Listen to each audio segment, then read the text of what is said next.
Ողջույն հարգելի քույրեր եւ եղբայրներ, շնորհակալություն եմ հայտնում, որ միացաք մեր չորեքշաբթի օրվա Աստվածաշունչի զերծողությանը։ Այս չորեքշաբթի մենք շարունակելու ենք մեր ուսումնասիրությունները Առակների գրքից 5 կտակարանից։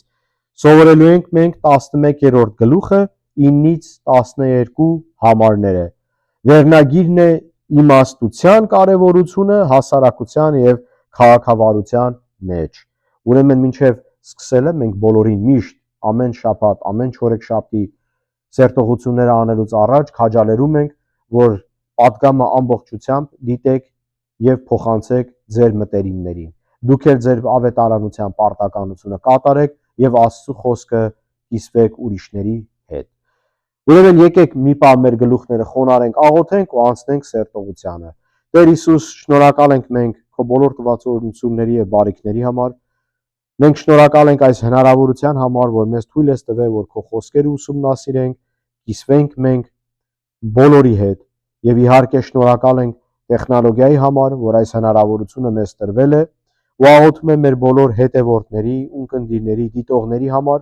աղոթում եմ քո ձեռքը թող լինի նրանց վրա, առատորեն օրհնես նրանց ու աղոթում ենք Տեր Հիսուս մեզ բոլորիս աշակերտես քո խոսքերով։ Աղոթում ենք Հիսուսի մեծ անունով, ամեն։ Ուրեմն առաջի կետը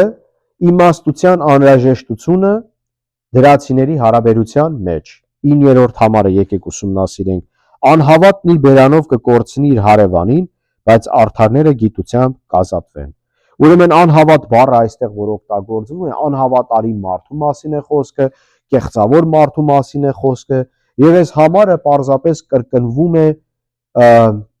եւ միտքը ճիշտ հարաբերության մասին է խոսում հարևանների եւ բոլոր այն մարդկանց հետ, ում հետ որ մենք ապրում ենք։ Այս դեպքում հարևանների հետ կամ նաեւ ասենք ուղակի մարդկանց հետ։ Եթե կեղծավոր ես կամ սուտ ես խոսում ու անազնիվ ես հարևանիդ հետ, դա մեծ խնդիրների կբերի քեզ։ Պարզա որ ճիշտ մոտեցումն է հարկավոր նամանավանդ մարդկանց հարաբերությունների մեջ։ Ուրեմն հարևանը մեծ դեր է կատարում եւ նրա հետ ինչպես որ վարվես, կյանքի կամ մահի հարց է դառնում։ Եվ ինչպես։ Ուրեմն մենք գիտենք, որ ամենամոտիկ մարդը փաստորեն մեր հարևանն է եւ նրա հետ շփվելիս անհրաժեշտ է, որ մենք լինենք ազնիվ ու անշահախնդիր։ Ու իհարկե, որպես քրիստոնյա, նամանավանդ մենք պետք է մեր հարևանի նկատմամբ ուշադիր լինենք։ Եվ ինչպես։ Օրինակ, լինենք մենք առատաձեռն նրանց հետ, պարզապես մենք չմտածենք միմիայն մենք օգտվենք նրանից, այլ մենք էլ մեր պարտականությունը կատարենք եւ լինենք օրինակ նրա համար։ Այսպես է, որ մեր շփման միջոցով պարզվում է, թե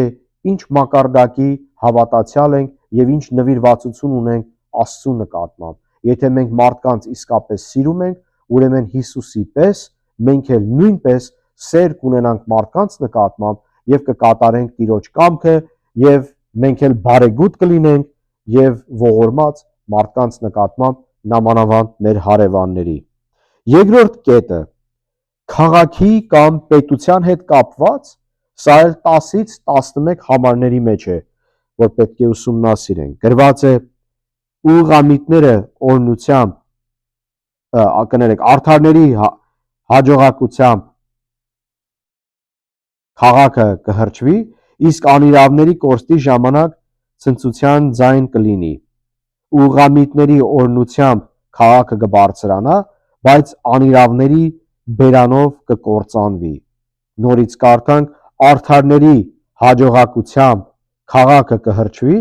իսկ անիրավների կորստի ժամանակ ցնծության ձայն կլինի։ Ուղղամիտների օրհնությամբ քաղաքը կբարձրանա, բայց անիրավների բերանով կկործանվի։ Հարգելիները շատ կարևոր իմաստուն խոսքեր է, որ մեզ Աստված տալիս է։ Այս երկու համարներով շեշտում է Սողոմոն թագավորը, որ իմաստուն եւ արդար, այսինքն հավատացյալ ղեկավարները ինչ մեծ դեր են կատարում հասարակության եւ պետության մեջ։ Ինչու ենք ասում հավատացյալ, սա քիչ հետո կբացատրենք ավելի մանրամասն։ Եթե պետությունը կառավարում է անարդարը, այսինքն անհավատը ու պիղծ մարդիկ, այդ պետությունը կկործանվի։ Ու հենց այս կետն ենք մենք շեշտում, որովհետև եթե հավատացյալ չես, ապաշխարած, վերստին ծնունդ ունեցած եւ մարդ, ով վերափոխված է Հիսուս Քրիստոսով, ուրեմն այդ մեղավոր անձը իր պիղծ մտքերով, չար մտքերով, չար էությամբ ուղակի կործանում է բերելու հասարակությանը եւ պետությանը։ Պիղծ ու չար ղեկավարները օրինակ չեն ժողովրդի համար։ Նրանք Աստծու բարկությունն են բերում հասարակության վրա, նաև իրենց չարությամբ ժողովրդի համար, իրենց վատ քայլերով ու քաղաքականությամբ ձախողություն ու անեծքի կամ ցավի են ենթարկում ժողովրդին։ Իսկ վերջի կետը ասում է, որ այսպիսի ղեկավարներ, որ անհետանում են, ժողովուրդը թեթևանում է եւ ազատվում։ Ուրեմն մենք կարող ենք բազմաթիվ օրինակներ բերել անցյալի, այսինքն պատմության մեջ եւ թե ժամանակակից կառավարությունների մեջ, որ մի պետությունը, որ լցված է ազնիվ արդար, անկեղծ, անշահախնդիր, Տիրոջը նվիրյալ զավակներով,